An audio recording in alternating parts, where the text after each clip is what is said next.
La maldad del régimen no tiene límites. Eso lo sabemos todos, lo sabe usted, lo sé yo, incluso ellos mismos. Pero ¿se ha dado cuenta usted de la nefasta práctica de los últimos tiempos, semanas o meses? Llevar a los presos, o mejor dicho, a los secuestrados, que tengan condiciones de salud al límite, para después liberarlos en su lecho de muerte. No es casualidad esta dinámica mortal y esta nueva forma de reventar al venezolano. Ya les cuento. Y justamente ayer hablamos del fiscal cenicero de moto, Karim Khan, y voilà, dimite temporalmente. Mientras, una investigación en su contra por conducta sexual inapropiada está por concluir. Vaya, vaya. María Corina Machado se ha pronunciado nuevamente sobre la farsa electoral, mientras que actores como Requesens o el alacrán Manuel Rosales, el mayor, que acaba de terminar la campaña, insisten en meter el paro de que la lucha es por no abandonar los espacios. Y el servicio secreto interroga a Comey sobre la presunta amenaza de muerte a Trump. Y Trump ha hablado de este caso. Hoy les vamos a presentar lo que ha dicho, porque ayer hablamos de esto. Así que ponte cómodo, porque de esto y más hablamos el día de hoy. Comenzamos. No hay datos precisos, ni tampoco verificables que indiquen un número exacto de presos políticos liberados por el régimen de Nicolás Maduro que, posterior a la liberación, hayan fallecido ahí mismo, poco después, debido a problemas de salud. Sin embargo, basándome en toda la información disponible hasta mayo de 2025, puedo ofrecerles un pequeño análisis de casos reportados y algunas cifras aproximadas, que aunque incompletas, porque sabemos que son más, son extraídas de fuentes confiables. Según un informe que estuve revisando el 14 de mayo de 2025, al menos 3 presos políticos murieron después de ser excarcelados tras las elecciones de julio de 2024, debido a complicaciones de salud agravadas por la falta de atención médica durante su secuestro o su detención. Estos son Yorman David León, de 22 años, liberado el 4 de enero de 2025 de la cárcel de Tocorón, porque durante su reclusión sufrió desnutrición, hacinamiento y fue alimentado con comida en mal estado. Y tras su excarcelación, llegó a su casa con fiebre, hematomas y una fisura y fue diagnosticado además con dengue, que combinado con su estado crítico de salud, le causó un fallo multiorgánico y la muerte el 4 de febrero de 2025. Ariadna Pinto, 20 añitos, que acabamos de hablar de ella también, liberada tras una detención postelectoral, murió poco después debido a sus complicaciones de diabetes mellitus tipo 1, que se agravaron por la falta de medicamentos y de atención en la prisión. Y ahora tenemos un nuevo reporte. Wilmer García, quien fue liberado en un estado de salud crítico tras torturas y murió poco después. Un joven diagnosticado con trastorno del espectro autista y enfermedad renal crónica, quien fue detenido en el contexto de las protestas postelectorales en Venezuela. De hecho, el partido Voluntad Popular ha hecho esa denuncia hace escasas horas, y es que durante su detención, según el partido Voluntad Popular, García no recibió atención médica adecuada, lo que provocó un deterioro progresivo de su salud. Fue excarcelado el 16 de noviembre de 2024, sin embargo, las secuelas del abandono sufrido en prisión lo afectaron hasta su fallecimiento, ocurrido recientemente. No se pueden descartar otros casos no reportados por miedo o no verificados, ya que las ONGs señalan que las condiciones de detención, el hacinamiento, la desnutrición, la falta de atención médica generan problemas de salud irreversibles en muchos de los liberados, lo que parece haberse convertido en el nuevo método sistemático para asesinar venezolanos disidentes y lavarse las manos. Hacer que desmejoren su salud en prisión hasta que no haya marcha atrás y soltarlos para que no se les mueran dentro de las cárceles. Tampoco podemos olvidar que al menos 5 presos políticos han fallecido bajo custodia del Estado, del régimen, tras las elecciones de 2024, a las que quiere ir Rosales. Estos casos reflejan condiciones inhumanas que también han afectado a los liberados. Jesús Manuel Martínez Medina falleció el 14 de noviembre de 2024 bajo custodia del SEBIN, tras un deterioro de salud por una diabetes tipo 2 y una infección en la pierna en la que nunca recibió atención médica adecuada. Lindomar Jesús Amaro Bustamante murió el 3 de mayo de 2025 en Tocorón, reportado como que se quitó la vida, no puedo decir la palabra acá, aunque, ojo aquí, su familia dice que hubo negligencia médica. Otros casos no detallados en los informes disponibles, también han sido denunciados por ONGs como Foro Penal y el Comité por la Liberación de los Presos Políticos. Y es que desde 2014 Foro Penal ha registrado 20 presos políticos muertos bajo custodia, lo que indica un patrón de negligencia médica y torturas que yo le aseguro es intencional. Desde las elecciones de julio de 2024, Maduro ha liberado a cientos de presos políticos, muchos de ellos detenidos en protestas postelectorales. Por ejemplo, en noviembre de 2024 se liberaron al menos 107 presos, según Foro Penal, y hasta diciembre se reportaron 138 excarcelaciones adicionales en Tocorón y en Tocuyito. Pero hey, hablamos de más de 2.500 presos. En total, la Fiscalía venezolana y el fiscal del Photoshop afirma haber revisado 956 casos para liberaciones hasta diciembre de 2024, aunque Foro Penal, por ejemplo, no ha podido verificar esta cifra completa por falta, por supuesto, de listas oficiales.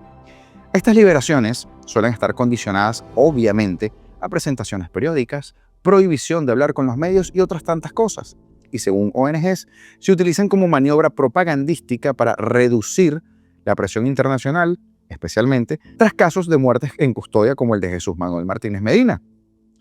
Y es que no hay un registro específico de cuántos de estos liberados han fallecido poco después. Pero los casos de León, Pinto y posiblemente García sugieren que el número es bajo, pero es significativo, dado el impacto de las condiciones de detenciones y de su salud. Organizaciones como el Observatorio Venezolano de Prisiones, la OVP, y la Misión de Determinación de Hechos de la ONU han denunciado que las condiciones de reclusión en Venezuela constituyen crímenes de lesa humanidad, así como la escucha, incluyendo negligencia médica sistemática que lleva a muertes en custodia o luego de las liberaciones. Eso lo ha dicho ese organismo. Familiares y ONGs reportan que muchos presos políticos liberados enfrentan problemas de salud irreversibles debido a la tortura, a la desnutrición y a la falta de tratamiento médico, lo que por supuesto aumenta el riesgo de muerte tras la excarcelación de muchos de ellos. Publicaciones en X como por ejemplo las de María Corina Machado y otros activistas responsabilizan directamente a Maduro por estas muertes, y es que no hay otro culpable, calificándolas como asesinatos de facto, debido a la liberación de presos en estado terminal para evitar que mueran en prisión, lo cual es más que evidente. Basados en los datos que se pueden confirmar, al menos estos tres casos de los que les hablo, Jorman David León, Ariata Pinto y Wilmer García, presos políticos liberados que fallecieron poco después por problemas de salud agravados en prisión, la falta de registros oficiales y la opacidad, por supuesto, del régimen dificultan precisar el número real total. Es probable que hayan sido más casos, pero que no estén documentados, especialmente considerando las denuncias de las ONGs sobre los problemas irreversibles de salud en estos liberados. Y aunque no existe esa base de datos pública que rastree específicamente muertes de presos políticos tras la liberación, aquí en este espacio, Apolítico, intentamos como podemos llevar un registro de los mismos. Las cifras de liberaciones varían entre fuentes. Fiscalía dice una cosa, Foro Penal dice otra, Comité por la Libertad de los Presos Políticos dice algo parecido a Foro Penal, y así es muy difícil hacer un seguimiento sistemático de la salud de los excarcelados. La censura y el control de la información por parte del régimen, por supuesto, es la primer limitante de los reportes independientes.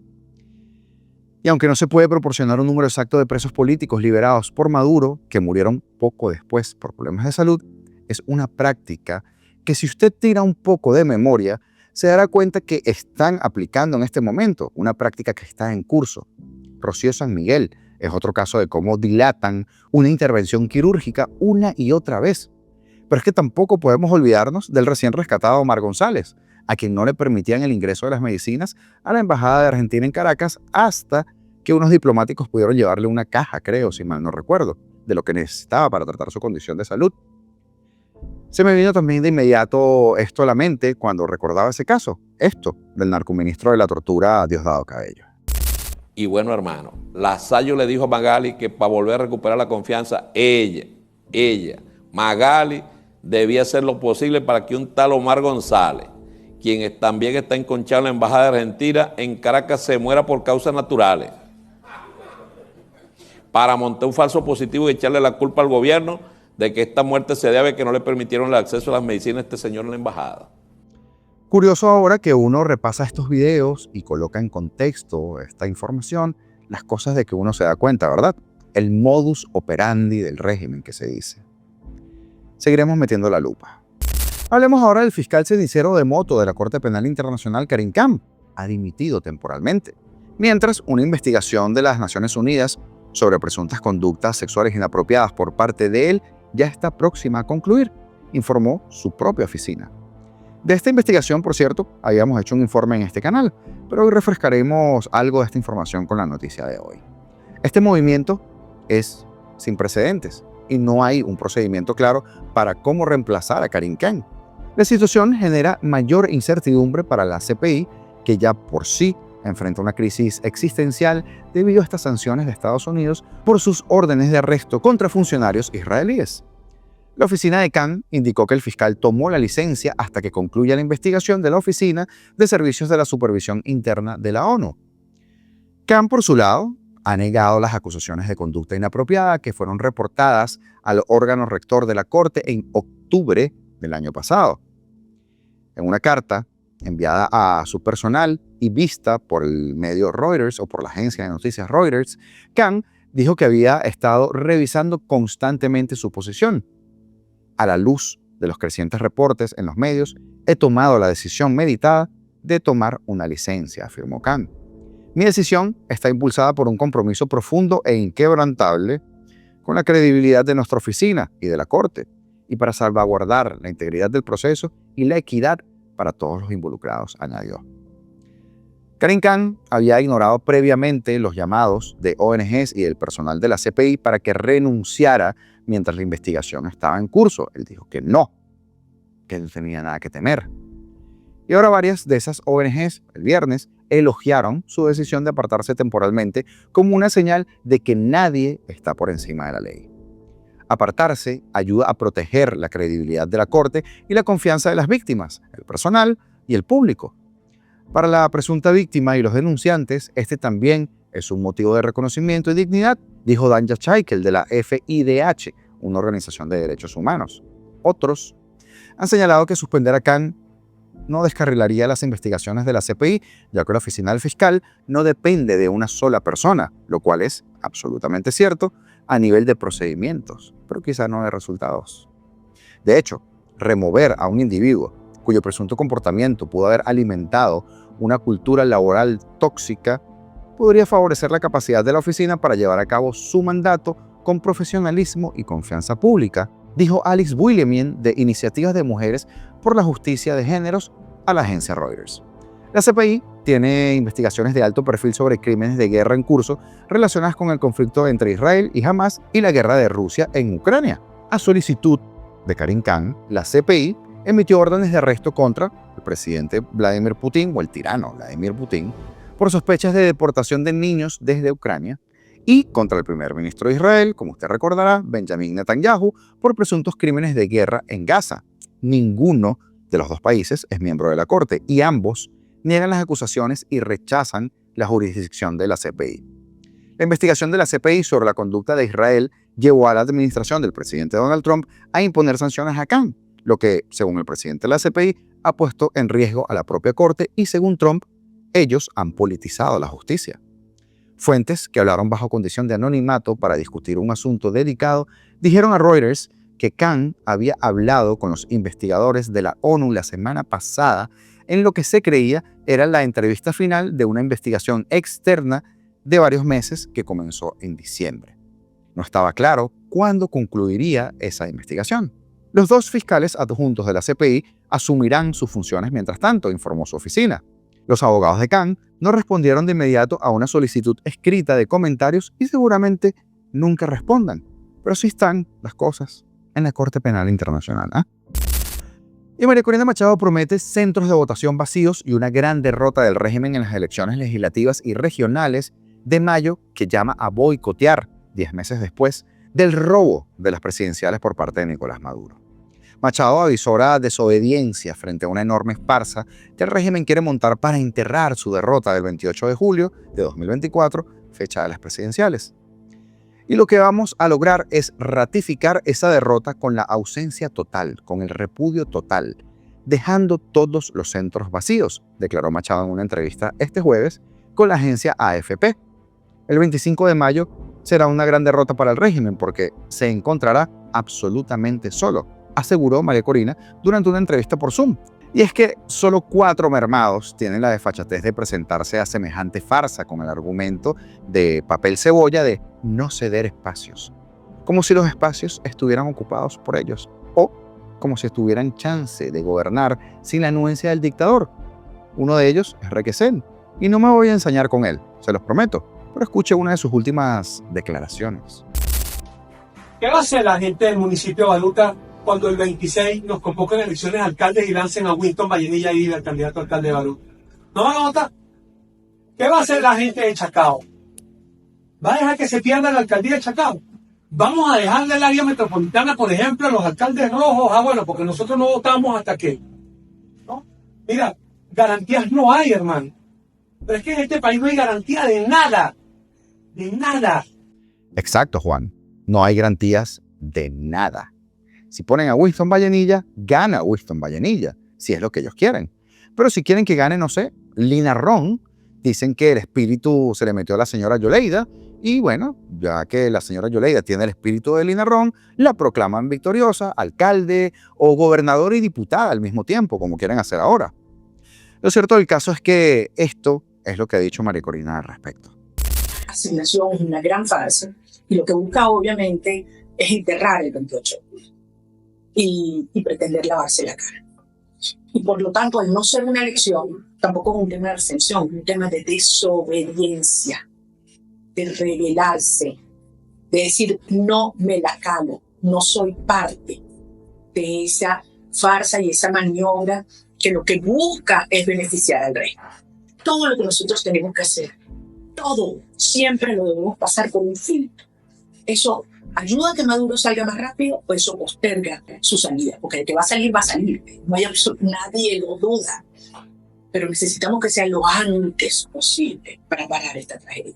Entonces, el 25 de mayo ellos lo hicieron como una forma, como una farsa, para darles oxígeno, para darles tiempo, para darles legitimidad. Y por supuesto que la gente dijo, no, absolutamente no. Entonces, es un acto de desobediencia puro, un acto de muchísimo coraje, de muchísima conciencia. No es verdad que es quedarse de brazos cruzados, no señor, no señor. Es no bajar la cabeza, es no obedecer, es no colaborar. Y de eso se trata, porque el poder se manifiesta cuando obliga a hacer cosas o persuade a hacer cosas. En el momento que todos nos revelamos, demostramos lo que ya hemos dicho, que no tienen poder, que el poder lo tenemos nosotros. Esa es la fuerza del 25 de mayo. Llámame loco, pero los venezolanos ya votamos el 28 de julio y hay que hacer valer ese mandato. Lo vamos a confirmar al no aceptar la farsa y la trampa del 25 de mayo. Volver a ir a votar después del robo es simplemente confirmar la trampa que ya nos hicieron. Y el servicio secreto interrogó este viernes a James B. Comey, exdirector del FBI, por esa publicación, hablamos de esto el día de ayer, en redes sociales que según funcionarios de la administración de Trump equivalía a una amenaza de asesinato. La publicación, hecha el jueves en Instagram, mostraba conchas marinas formando los números 8647, una frase asociada por críticos de Trump a protestas y que según Merriam-Webster, por ejemplo, 86 significa descartar o eliminar. Aunque hubo un loquito por ahí que me escribió que estaba mintiendo. Que lea las noticias. Kristi Noem, secretaria de Seguridad Nacional, confirmó que el servicio secreto investigaba el caso, mientras que Tulsi Gabbard, directora de Inteligencia Nacional, afirmó en Fox News que Comey debía ser encarcelado. Comey, quien accedió voluntariamente a la entrevista en una oficina del servicio secreto en Washington, eliminó la publicación tras las críticas, declarando que él no sabía que algunos asociaban esos números con violencia. Me opongo a cualquier tipo de violencia, así que eliminé la publicación. Claro, Comey, por supuesto, todos te creemos. Y el presidente 47, Donald Trump, quien sufrió 2 intentos de asesinato el año pasado, dijo en una entrevista con Fox News que creía que Comey estaba pidiendo que Ya usted sabe qué. Comey ha sido blanco de Trump desde su despido como director del FBI en mayo de 2017, durante la investigación sobre esos posibles vínculos entre asesores de Trump y Rusia en las elecciones de 2016. Pero es que esta historia tiene mucho más de fondo que daría para otro video. ¿Pero qué ha dicho Trump? Él sabía exactamente lo que eso significaba. Un niño sabe lo que eso significaba. Si eres el director del FBI y no sabes lo que eso significaba asesinato. Y lo dice alto y claro. Ahora no era muy competente, pero era lo suficientemente competente como para saber lo que eso significaba. Y lo hizo por una razón, y fue atacado tan duramente porque la gente me quiere y les gusta lo que está pasando con nuestro país.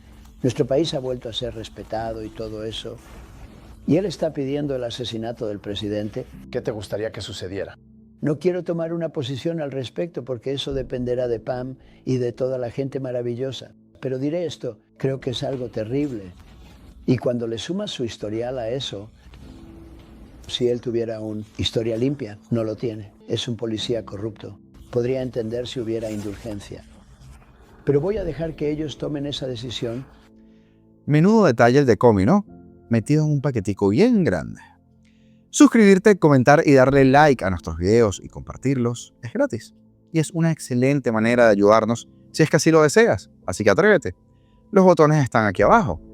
Sigamos creando comunidad. Sigamos creciendo porque mientras más seamos en este espacio, a más lugares llegaremos juntos. Ya será hasta mañana, señores. Libertad o nada. Esto es